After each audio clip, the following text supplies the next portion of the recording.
BlackRock and a few other finance companies collectively control trillions of dollars in assets. There's a good chance that one of these companies controls some of your money without your knowledge.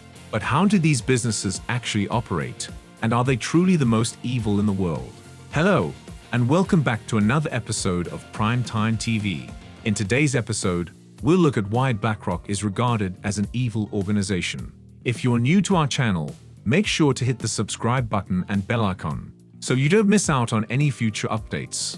Now, let's get this video started. We believe that the best way to understand BlackRock is to get a detailed breakdown of how the company operates and makes money. We'll also look at who they report to. So BlackRock is a New York-based asset management company.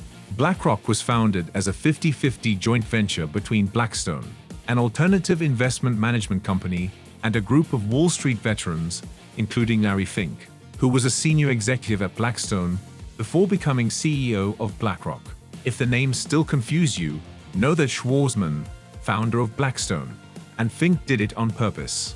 They were warned that making the company names sound too similar would cause confusion, but they went ahead with it anyway because they liked the idea of having a family of investment companies. While Blackstone focused on working with wealthy investors who wanted access to deals not available to the general public, BlackRock was founded with the goal of making investments in public companies as simple as possible for ordinary people.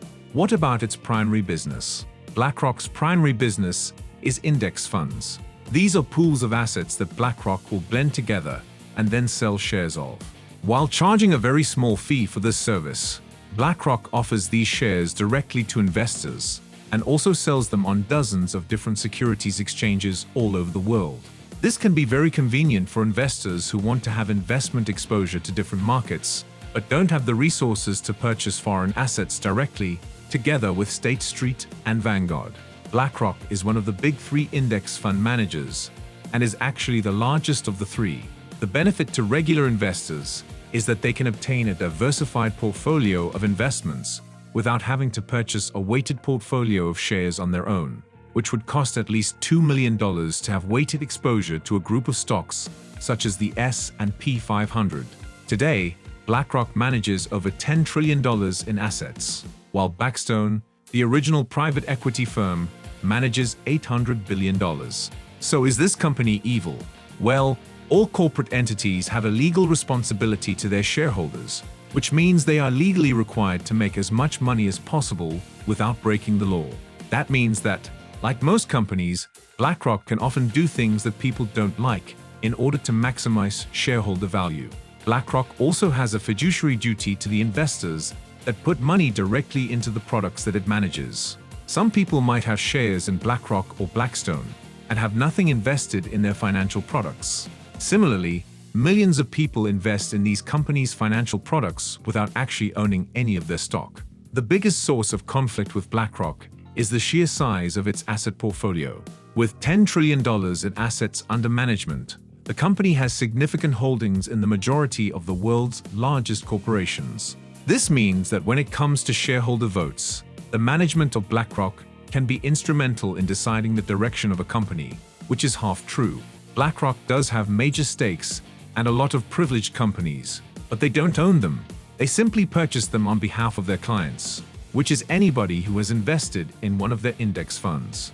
BlackRock is frequently portrayed in the media as an evil empire, that it is secretly pulling the strings of corporate America.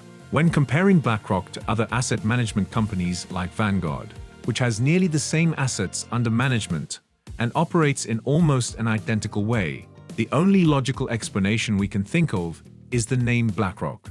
It just sounds more evil to uninformed financial content creators.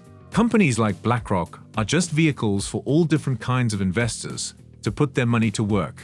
And it's these companies' responsibility to make those investments as profitable as possible.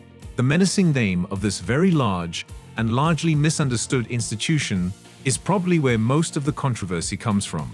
It is by no means a force for good in the world that its company website would have you believe, but it is also not an evil empire seeking world dominance either. And that concludes today's video. What are your thoughts on the video? Do you also believe that BlackRock is an evil organization? Tell us in the comments. If you enjoyed this video, please like the video and subscribe to the channel. Thank you for your time. We'll see you later.